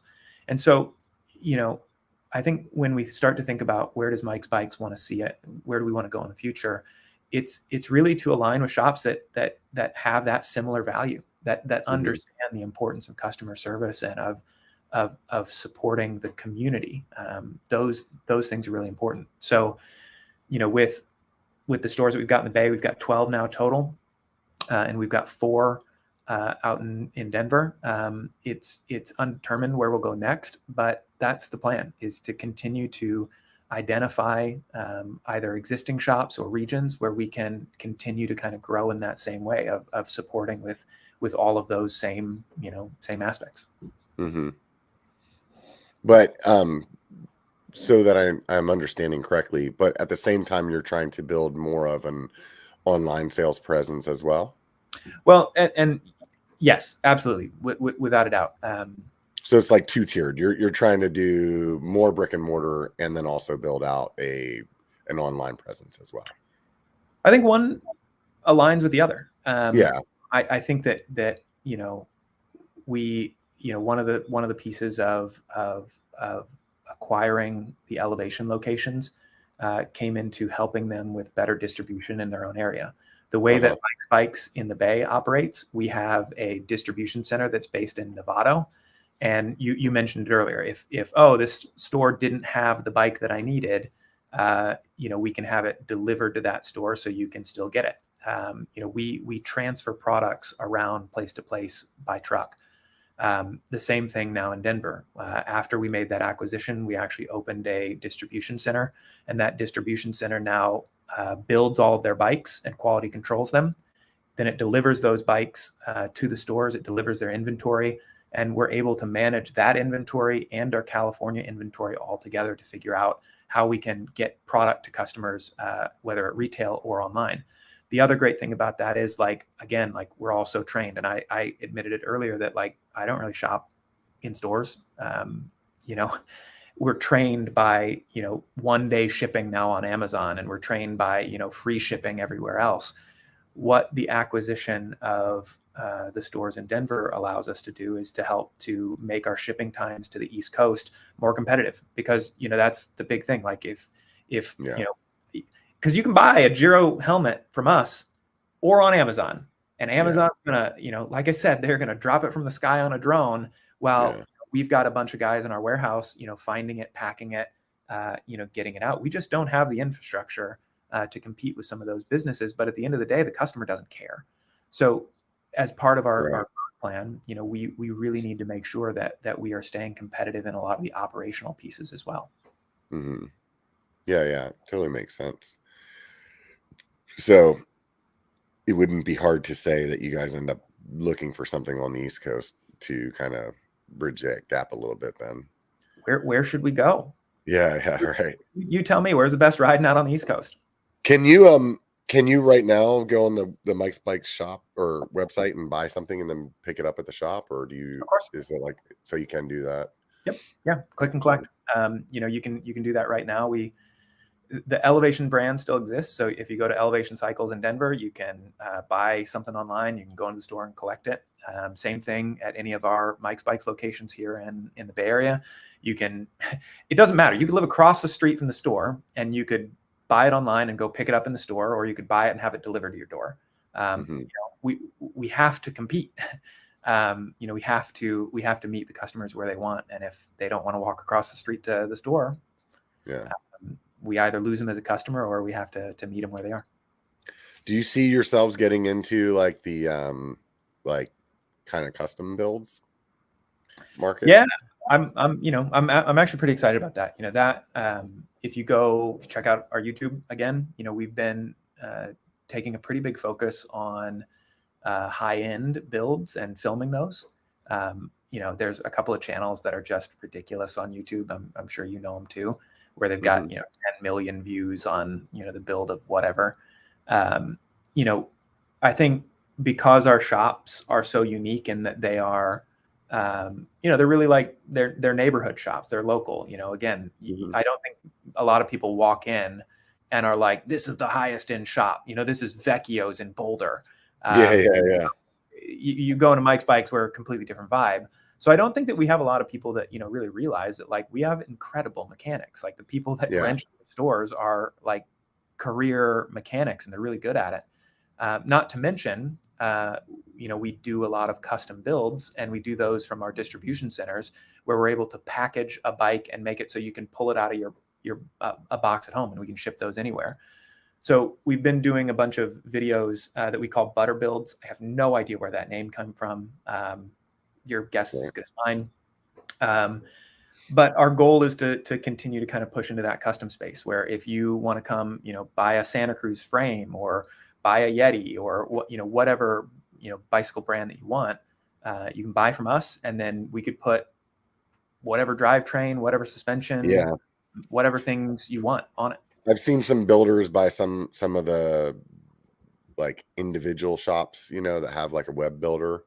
And if there was a bigger national brand that was doing something like that, I feel like they'd be able to do they'd be able to provide a service that the smaller shop couldn't do. Like you need a little bit of economy of scale to be able to like kind of build that out well.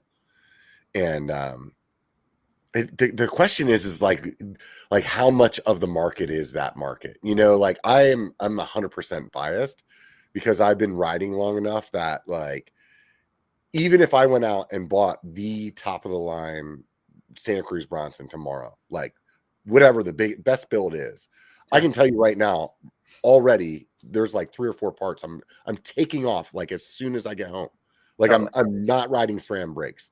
I'm not riding the dropper that they have because it won't be a 200 or a 210. You know what I mean? Like there's a couple of like the pedals. Well, the pedals don't count.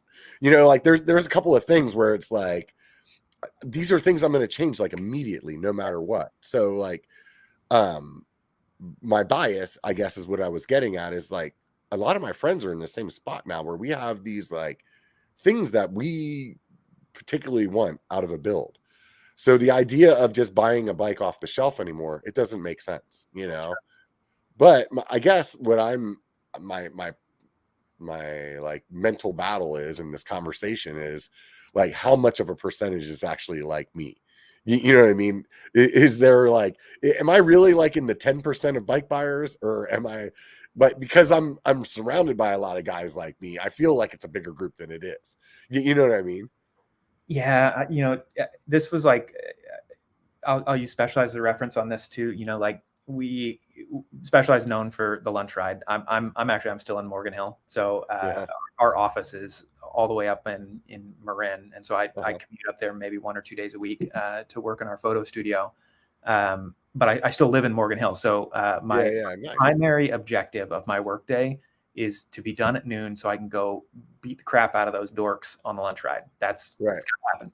And we always, on the lunch ride, we forget that like, every one of the product managers is out there and every one of the engineers is out there and they're all on, the fanciest S-worksiest thing.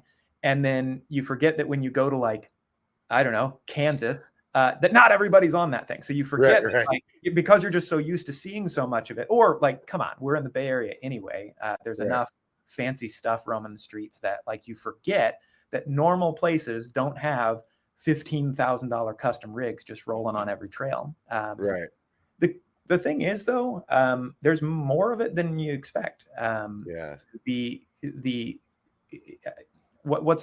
a business thing, the 80-20 rule. 80% of your business comes from 20% of your customers. That's right. Is that Okay. Yeah. Right? So just by the economies of scale, if you're selling, a $15,000 bike, you got to sell a lot of $500 bikes to get to it. And so it isn't the majority of the business, but it's a sizable portion. Yeah. That is something that I think you're totally right. And it's really hard to nail. We obviously I think those people that buy those bikes as well, they are also in the multiple bike market. You know what I mean? Like I can look through my garage right now and there's like 10 bikes in my, like right in front of me, So it's like, it's not like I'd go out and buy one $10,000 bike. You know what I mean? Yeah, I mean, exactly. Like if you buy one, you buy two. And so like that makes that customer so valuable, right? And it makes it makes us as a bike shop want to make sure that they have a good experience. That's that's another tangent that we could probably go down. I just feel like there's a good market for that, like for a really well-rounded custom like build, and whether like that custom build could be all the way from actually like part for part saying what you want, right? Or it could be like, hey, I'm buying the new Bronson, and right here on the website I can choose between 15 different colors of decals that go on it. And that's it. You know what I mean? Like that's the thing that makes mine custom, and to have that in the shop in that experience where like you can just get it that way. I feel like something like that, or like, hey, I'm ordering this bike and I'm going to get it ride wrapped. Like, I feel like those are things that not a lot of shops are offering.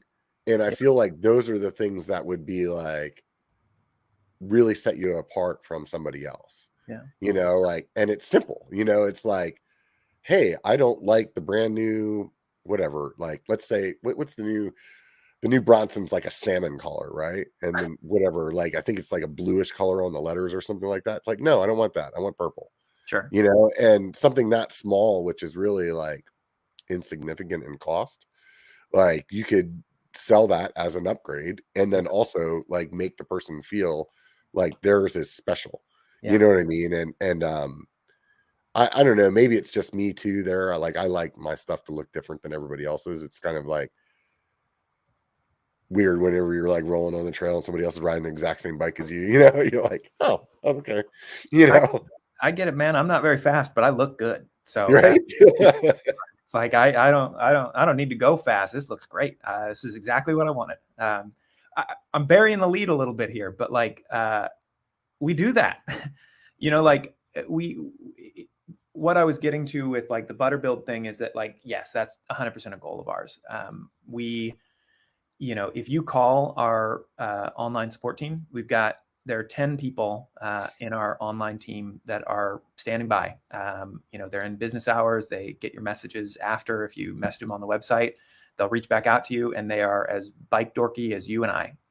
If you want to do a custom build, and maybe you don't know every part, and you don't know the stroke length, and you don't know, will this fit a coil? Will that fit a, whatever, like those things, you call up the team and they will build your bike with you.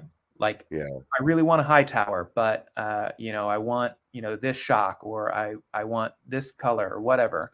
They will help you pick every little detail across the thing. And so what I really want to see us do is kind of elaborate on that. I don't think, and I watched, again, back to Specialized days, while I was at Specialized, we tried to build a program that competed with Trek's Project One. What a nightmare. Impossible. What Trek has done with Project One, it probably has more math involved than getting to the moon. It is like just the eighth wonder of the world, how I complex don't that. know what that is. You don't know what Project One is? No, I don't. I'm What? not a Trek fan, so. You can get any bike with any group, with any bar width and stem and any Oh, wow. suspension in any custom painted color delivered to you in however many weeks. Oh, wow. So like it's like fully custom then, huh? oh yeah, Project One is legit, and we tried to compete with that at Specialized and ultimately drove ourselves into the earth. It didn't work. Yeah, So I guess what I'm coming back to on that is like it's not going to work for us as a bike shop either. But what we yeah, can do is we can take any frame that we've got and build it to your heart's desire. And right. there is certainly an economy of scale. Like we are a big enough shop that we have the back stock of the parts that people would want on those things. But I think like that's the way that we want to approach it, almost as a concierge service. Like, Yeah, give us a call, like, let us know what you want, type it into this form. I really want a high tower. I really want a Bronson, or I really want a new SB140, whatever it is. And then we'll help you build it. And I think have you that's seen like, Fanatic Builder? Have you been on their site, Fanatic? I know what it is. I You should haven't check used it out.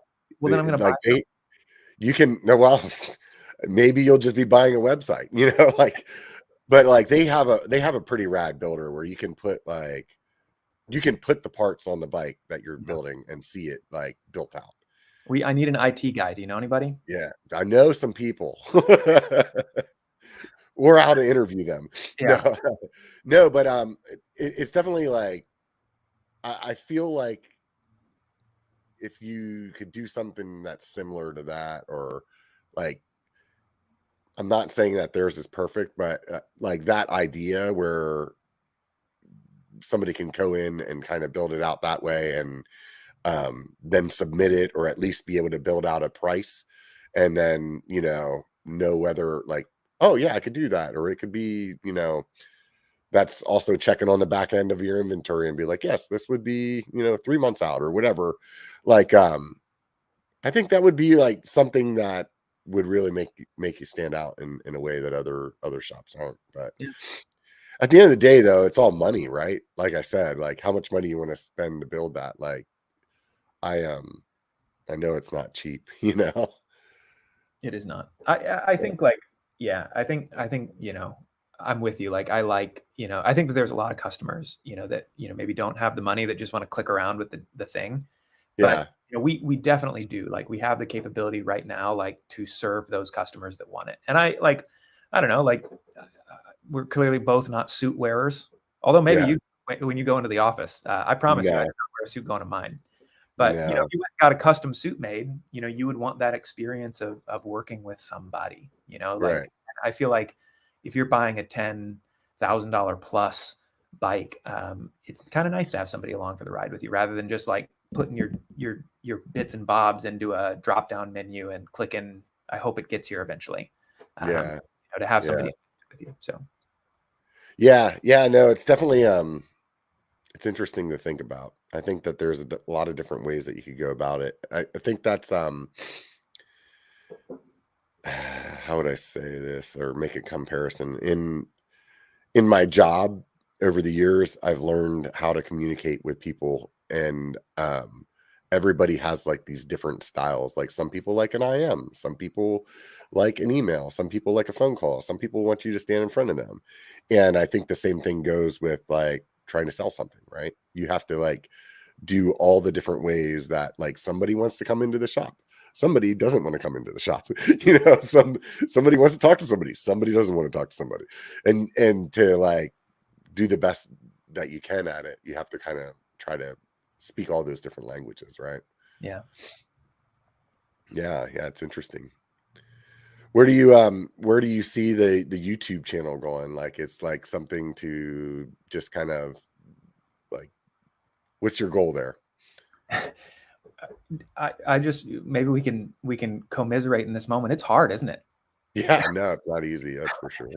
Uh, yeah, man, it's hard. I think I'm really proud of the content we're doing. I think that like, where we were a year ago and what we've kind of gotten to now, where we're creating some things that I think are, if you like bikes enough, they're funny, they're enjoyable. Mhm. What we have really tried to do over the last year is build a catalog of content aligned with the products that we carry. And so the way that we started to think about that was, let's look at the top 20 products that we sell the most of, the ones that contribute the most to the business, and let's make sure that we've got content to support those, because that's going to affect the most number of people that are trying to buy something and need that, consumer advice. I think as we start looking into the future, we desperately want to get outside. A lot of what we've been doing in the last year has been from our studio. We've got a really wonderful studio space that we built out, where we've got the ability to kind of, your setting behind you, right? That doesn't move. You don't set that up every time you do a video, right? So it's nice to be able to have that space. But, on trail, on road, some more series-based content. I'll throw this out here, and if somebody beats me to it, then so be it. I hope ours will be funnier and better. We're looking at a series that we're going to put out in early spring. We're starting to film it here in the next week, that we're calling Butter or Budget.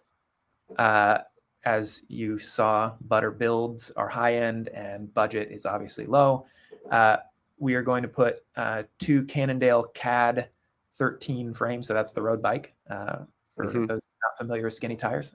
And we are going to upgrade different things on them over a course of 6 episodes, where we'll go from basic components up to wireless, up to better wheels, up to better cockpits, up to better all sorts of stuff. And each week, kind of pseudoscience test each one of them. For anybody that is also a car fan, you will realize that this is a blatant ripoff of the Donut Media show High-Low. But I think like that inherently is incredibly entertaining. If it works, do it. You know what I mean? Like at the end of the day, with this kind online content, I don't think that you can be like, I have to have something original. No, if somebody else is doing it and it's working, do that too. What do you think trending is? It's a prime example of everybody doing the same thing and all riding the wave together. I also, I've been really lucky to manage some really fun, weird projects through the years. I've had big budgets to make major films and things within our industry, and that's been outstanding. But I tell this to our videographer. Our videographer is a young kid who actually started as a sales guy and is just so talented with a video camera. And I hired him in last January. And so he's the guy that's been producing a lot of our stuff. His name's Ray Martinez, located over in Berkeley. And like I said, he's been with our brand for quite a while. I tell this to Ray all the time. We have this rule called don't Tarantino it. If you know Quentin Tarantino, all of his movies go like this, right? They just go in every single direction.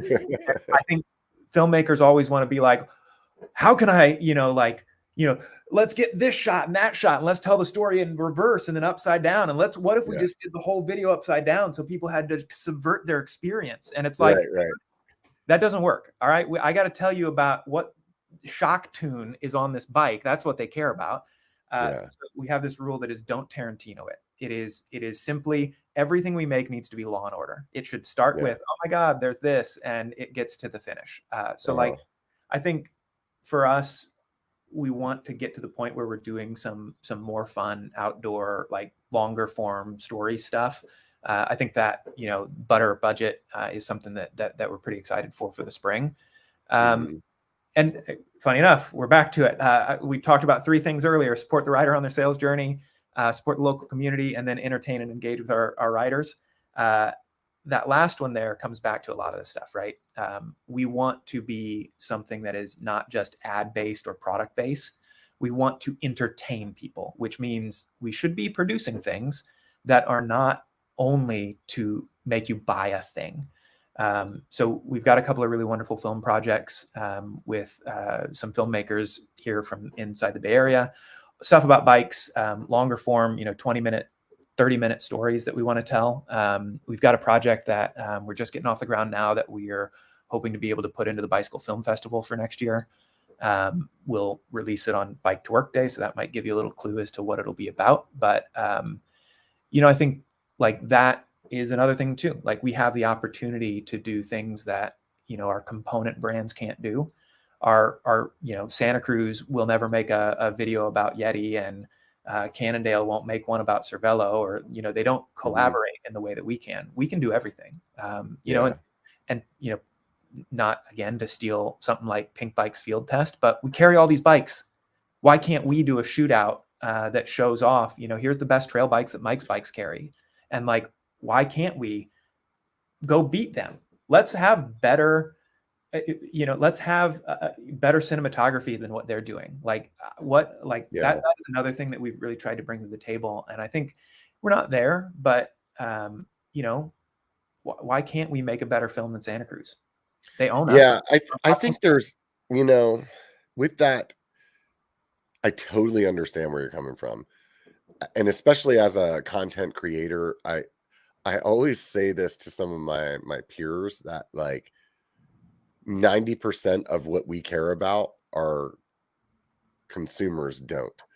And so what I mean by that is like, we're talking about transitions and like how we color graded something and what are like, how that jump cut was or whatever, and most people watch the video and have zero clue that any of that happened. Yeah. And the one way that I always like bring myself back to like reality because I'll like put myself into paralysis by trying to get so fancy, let's just say, right? That like I'll get myself to a point where I'm actually not editing because I'm like buried in like all these ideas of how I want it to look Tarantino'd, right? And I think that steal the motto. Right. And so like the thing that I end up always like going back to is like there was a point when I had zero experience and zero subscribers, and I got to 1,000 with that content that I was putting out. Yeah. And if I go back and I watch like my first 10 videos, like I consistently want to delete them. You know what I mean? But at the end of the day, like that's what reminds me is that like the audience actually just wants to be like entertained or informed, right? And as long as you're doing a good job of doing one of those two things, then you're fine. And everything else like may add to it, but it doesn't necessarily take away from it if you don't have it. Yeah. At least that's what my perspective is. And I mean, there's plenty of videos out there that have 5 million views that were like shot with a potato. You know what I mean? And it's just because it was like a really good story, or the guy's entertaining the way they were talking about it, or they like really tell you something that you want to know, or something that you don't want to know, but it's like intriguing. Like, I don't know why I watched this video about some horse getting horseshoes put on. There's a channel for horseshoes. Like there's a horseshoe channel. Trust me, man, I'm deep in the internet. I get it. Oh, yeah. Somebody was telling me about it recently. They were like, yeah, dude, I got stuck, man, for like an hour watching this guy like put horseshoes on a horse. I'm like, what? Next thing you know, you're looking it up and you're like, man, now here I am, right? You should see my TikTok feed. It's just very like, you'll be like, what on earth? Why are you so into horseshoes? Right. Do you know the YouTuber Doug DeMuro? No, not offhand. I'll encourage you to look him up. So Doug started doing car reviews, borrowing cars from people, and I guess he drives them some, but he simply does a walk around and like talks about like goofy parts of weird cars, and has built a following that is just astronomical. I think he's 10 million followers or something or 10 million subscribers on YouTube, and he'll get a car on there like a whiz bang or a Bugatti or whatever it is. Right. And he'll talk about, oh, this is how the cigarette lighter comes out, or you open the glove box and it's actually chilled. These little things that like, unless you are physically hands-on with it, you'd never touch it.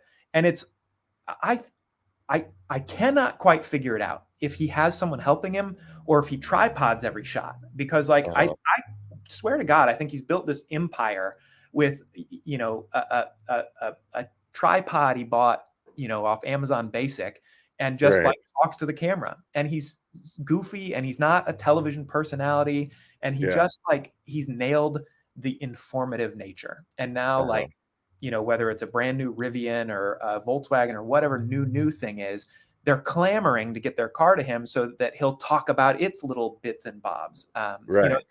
back to what you're saying, like, and I guess back to the don't Tarantino it, good content's good content. It doesn't matter if it was shot on a potato or not.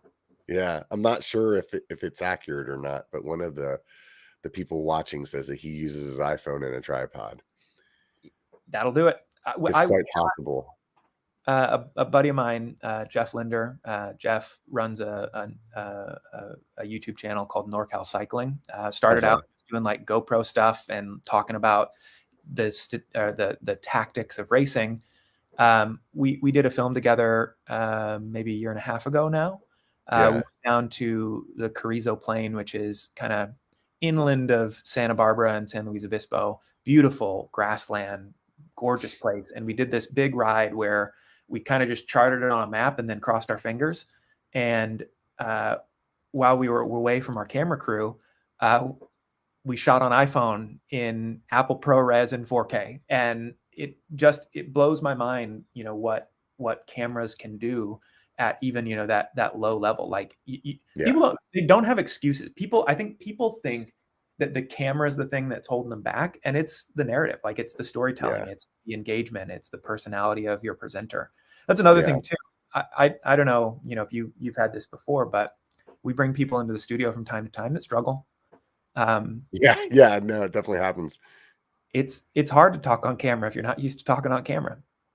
Yeah, no, I mean, that's something that, it takes a little bit of getting used to do, right? Our coordinator. What you were saying though, like the camera that you have in your phone nowadays is definitely enough to make a successful channel. It's really about what content you're making with that. Yeah. And I mean, especially now, I think the new iPhone has that the stabilization in it as well. Like you could actually ride. I mean, you'd have to come up with some funky chest mount or something like that, but you could still do POV with it and not have to go buy a GoPro too, And it's kind of crazy. It's definitely it goes to show that it's not the tech, But I mean, the same thing with the bike rider, right? I mean, you could put a really good rider on an old like 2005 bike, and they'll still kick everybody's butt, right? Like it's not the tech again. You know what I mean? Well, how about this one? What are we going to do together? What's a film project that we can knock out? Oh man, I got so many ideas. I was thinking of, you know what? This is the thing. I definitely just need somebody to edit for me. I mean, I got all kinds of ideas.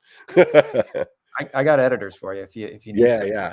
We'll definitely we'll have to talk off the camera, and we can shoot some ideas around. But no, it would be a super fun project. That's something that I've always thought about working with Mike's Bikes, because of a lot of my subscribers are in your customer base in your area. A lot of my subscribers in Northern California, and I use your shop.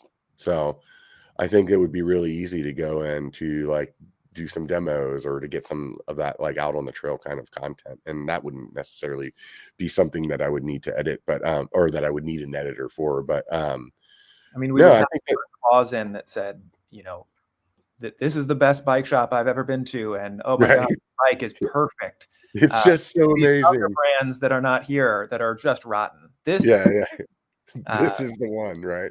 I expect no journalistic integrity. Yeah. B-roll of me burning down another bike shop. No,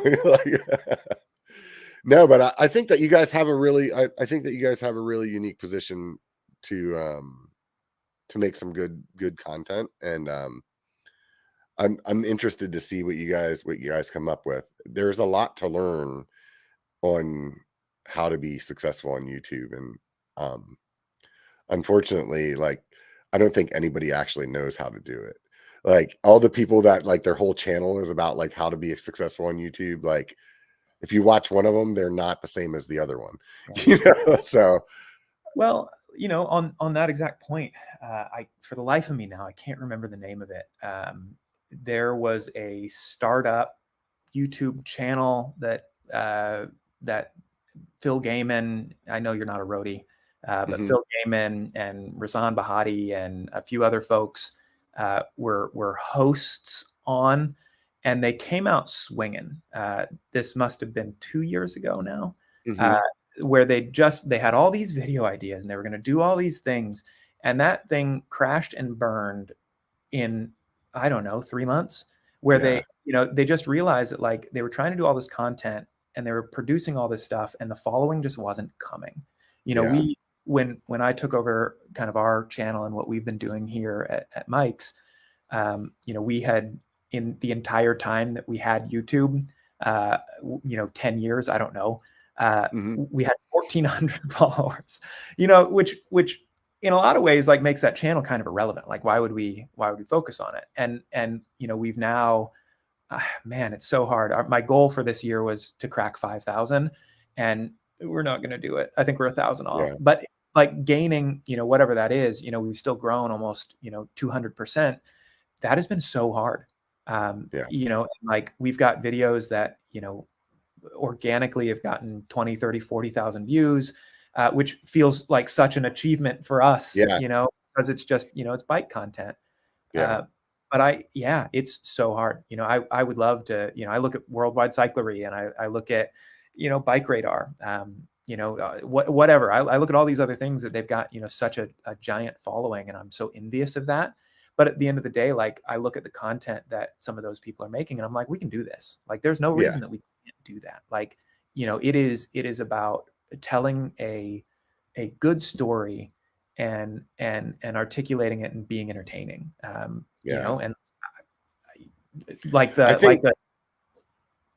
I think there's like that channel that I said started and stopped, they missed the boat. They thought, oh my God, if we get all these people that people, somewhat know, our channel will explode and it'll have 1 million followers. And then this will be profitable on ad revenue.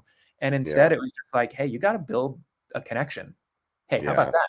We circled all the way back around. That's the shop motto, right? Like, yeah. But it's really true. I know whenever I first met Jeff Lenoski, professional rider, he's been on freaking like Regis and Kathy Lee and like the news and freaking probably 40% of the states, and you know what I mean, like, from some show that he was doing, locally or something like that. And he told me, he's like, man, when I first started YouTube, he's like, no, I'm just going to make a channel and people are going to be like, hey, Jeff Lenoski, I know who he is. Boom. And he's like, no. Nope. He's like, nobody knows who I am. He's like, meanwhile, me at the time, let's just say, like, he's like, dude, people walk up to you and are like, hey, what's up, Robert? And he's like, and I'm a nobody, and now he's, made a lot of content and is doing really well. But it's definitely a different market, and it's not like you can it's not television, so it's not like you can be like, hey, I'm going to take this television format and make a YouTube channel that does television format, and it just doesn't work well all the time. I will say I think that Pink Bike is onto something with that Pink Bike Academy. Like with this, I like Levy and like their whole crew. Like they get it. They're good on camera. They have simple setups. But I'm talking about the show. It's like the actual show. Sure. Like I feel like, if you were to pitch like, hey, there needs to be a mountain bike television show out there, like most people would be like, unless you're a mountain biker, you'd be like, yeah, it's stupid. But like, I think the way that they laid that show out, you don't even have to be a mountain biker to enjoy it. Yeah. Well, that's the point, right? Like that's coming back around to it. Like I've referenced cars a few times, but like, are you aware of the show on Netflix, the Formula One thing, Drive to Survive or whatever it's called? I think I've seen it. Yeah. All right. So they do this show. It's absurdly produced as any Netflix Formula One thing would be. Right. But like, frankly, like I enjoy watching racing. That's a hobby of mine. I would prefer to skip the whole race season and to watch that Netflix show because they inject so much drama into it and they just uncover so much. And like, again, like that kind of thought about, building a well-told, drama-based story seems so easy and is so hard. And then I think like, what you're talking about with the Pink Bike Academy, like, they have to not only like film these people doing great things, but they also have to tell a story across multiple episodes. So you've got to have a showrunner and a producer, and you've got to have, even if they're not like professionals in that, like those roles need to be filled so that the story comes through the other side. It's hard. And it's difficult to do when it's just you, or it's just, me and a couple of guys in our shop. Like, it's really hard. Yeah. So this is one of my ideas. I'm gonna throw it at you. I feel like you could do something similar, but you're doing a contest with average people, and like maybe the prize is like you win this bike that you're riding or something like that. So like, and then in that aspect, like the people that are on the show are even more relatable to the people that are watching the show. So it doesn't have to be as big of a production, where you're putting a bunch of people up in a house, but maybe it's like something that you could shoot in a couple of days, over a weekend or something like that. And I think that it would be I don't know. I think it would be a successful little series. And at the same time, you could do the same thing that they're doing on Pink Bike Academy, which is like, you're talking about the bike, you're talking about the shop, you're talking about how you're maintaining it. You're like doing all these sales, like injections that like maybe don't feel salesy, but they like, if you're watching it from that perspective, you're like, I know exactly what they're doing right now. Like every time they're like, oh, my body battery.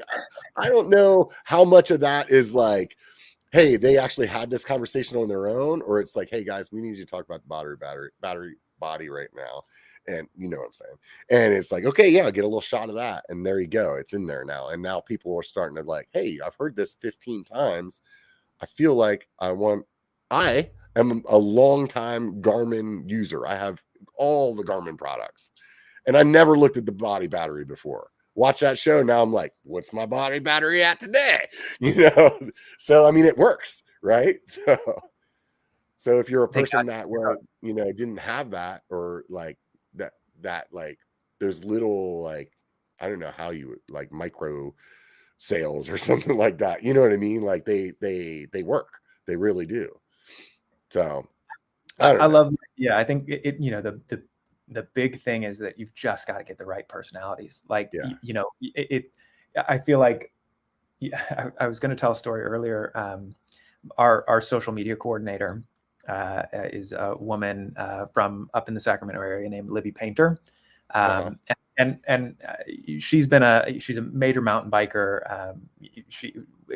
She has been a big part of that mountain bike community, and her family and her brother have also been big parts of the community. And we brought her in as a social media coordinator, and she is the goofiest, funniest, like bubbliest personality. Like, she comes into a room and everybody has a smile on their face just because of her charisma. And so we were like, well, fucking slam dunk. We'll come in from the 3-point line on this one. Like, we'll put her on. She's going to slay it. And we get her on, and she just goes, that's it. Oh no. And like, I hope I will show her this section of this recording, but like she ended up, she did such a great job. Like in the video that she did, we did, it's on our channel, it's the 50-10 and the Furtado. And she was speaking about the Furtado with Matt Adams. But like, it's just so funny, right? Like if you pitch that idea, like you're in your mind, you're imagining it with like the most charismatic people that, it doesn't matter how good they are as a bike rider, but if you miss the casting, you end up with something with just people that are like unable to move their hands or body. No, I definitely know exactly what you're talking about, because I mean, obviously, as a content creator over the years, I know how quickly people change when you point a camera at them. And like it's amazing how easily you can like change somebody's personality where they can't even speak like a normal sentence the way that they did before you like had the camera on. So a lot of what I do to my friends is that they don't know my camera's running all the time. Yeah. So like, instead of me like, like pointing the camera at them, like I'll like catch them more like, hey man, how was that? And then later they'll watch the video and they'll be like, dude, I didn't even realize you were recording me. It's like, I'm so good. I can do this all the time. You need someone on your show all the time. Yeah. It's like, you definitely need to I understand where you're coming from. 100% understand where you're coming from. It's, I mean, even as a creator, I mean, that's something that I had to learn on my own, like to be able to walk in, like get out of your car at a trailhead and hold a GoPro up in front of you and be like, "What's up, YouTube? I'm Robert." It's like, no, you don't do that on your first. There's people walking around. You're like waiting for them to all leave. And then the one guy finally pulls out and then somebody else comes in. You're like, okay, well, I got to do this, like. Please, by all means, like, yeah, direct anybody that wants or is good at that to me. Oh man, I hate doing it. I'm okay on stage. I'm fine on stage. But it's one of those things where, like, before I get on a stage, if I've got to give a presentation, pitch, or whatever, or even actually, you know what? I didn't do this before I got on with you. So thanks for the low stress environment. Oh, no worries, man. I'll sit there and I'll just go, and then you come on the camera and you go, "All right, everybody," and it's that, like, you have to inject that attitude in order to continue to be able to be on camera. And then when you shut it down, like I'm sure you get the same thing. You'll shut this off with me and like, this seems like a nice, fun, casual conversation, and you'll just go, "Oh, okay, that was 2 hours of just talking of trying to support that guy and make him look good." And like, because it's so hard. Yeah. I fortunately it comes naturally to me. Like, honestly, I that's the one thing that I'm just good at, is just talking. So that's where I found out that the podcast is definitely a good venue for me and my personality set. But I think that, anybody can do it. I think it's just a matter of getting comfortable, and whatever.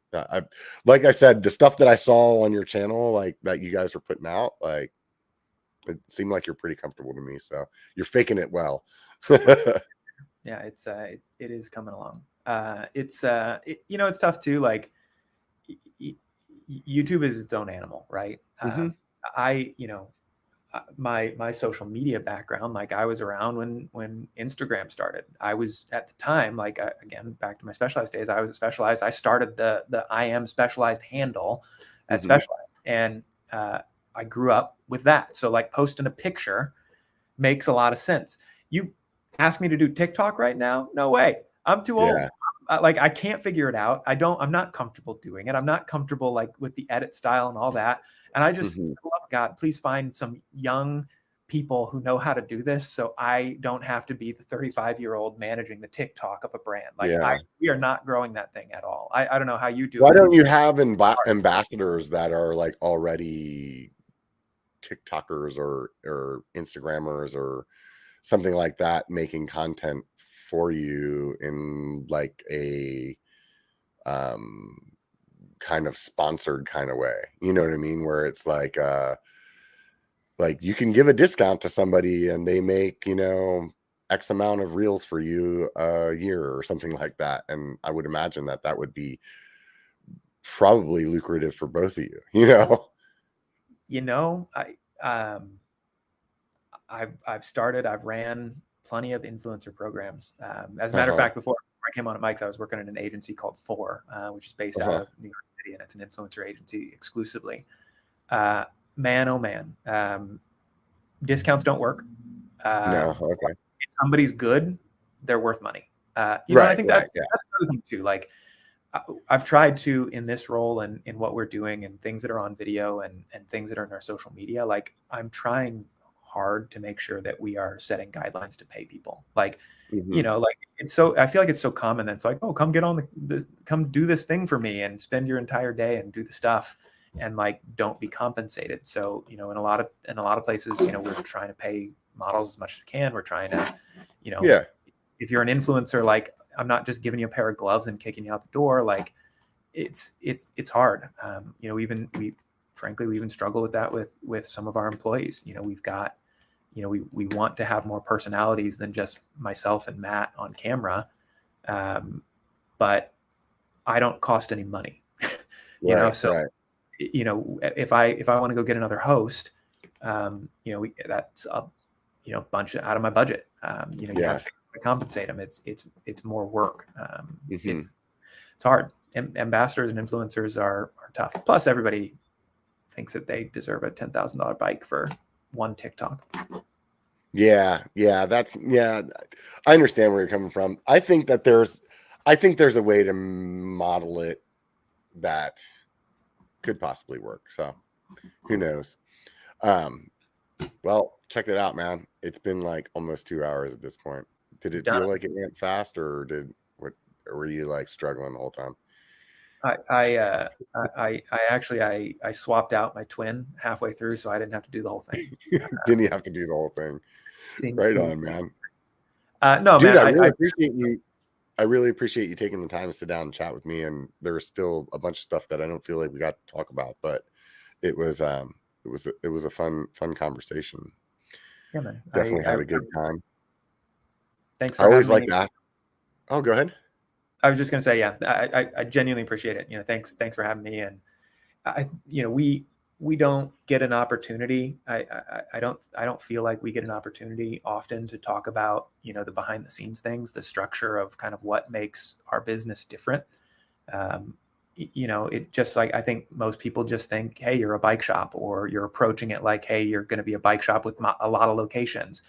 And I think that, if that was our strategy, I don't think that we would be successful. I think we would absolutely fail. Like, we have to find a way of supporting the community and engaging and becoming a friend or a reliable, trustworthy resource for the people that come to our store. And so I appreciate the opportunity to kind of talk through some of that stuff. Whether your listeners or followers will actually watch, yet to be seen, but we will see. Thanks for the time. I guarantee you they will, man. It's definitely I think it's really interesting. I think it's really interesting to hear the perspective from a bike shop in your position.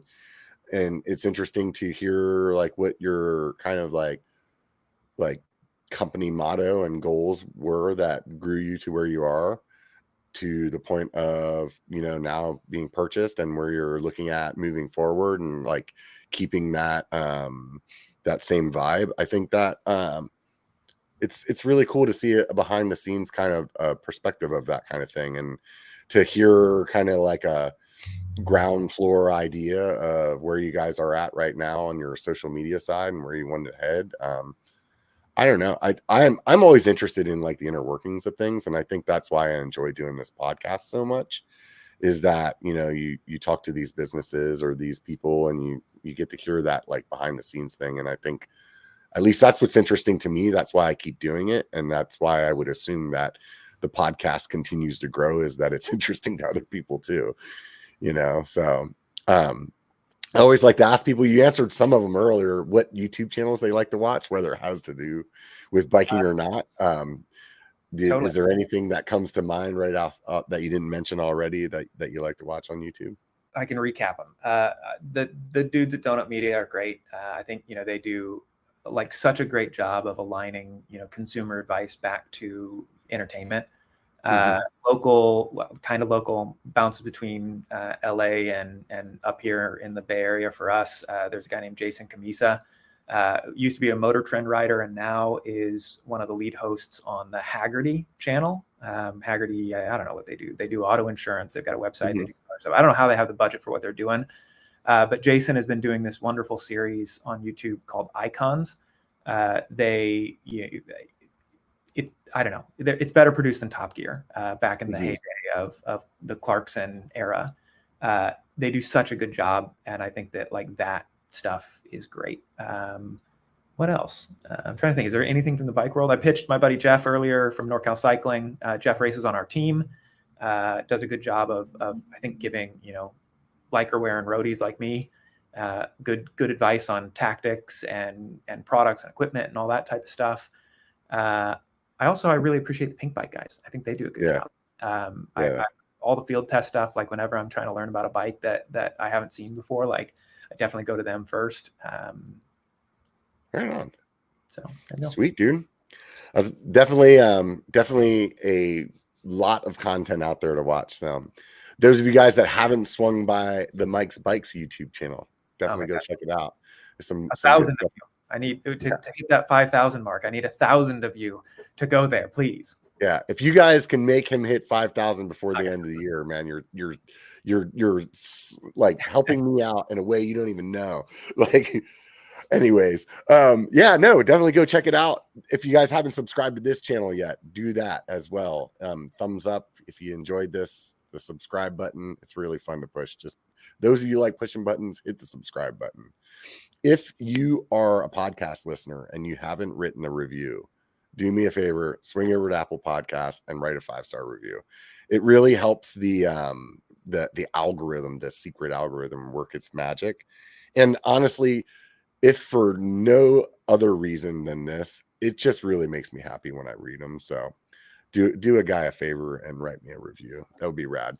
If you don't want to do any of those things at all, you just want to go on about your day, then go ahead and do that. But remember, it only takes a bike to be a biker. So get out and be one.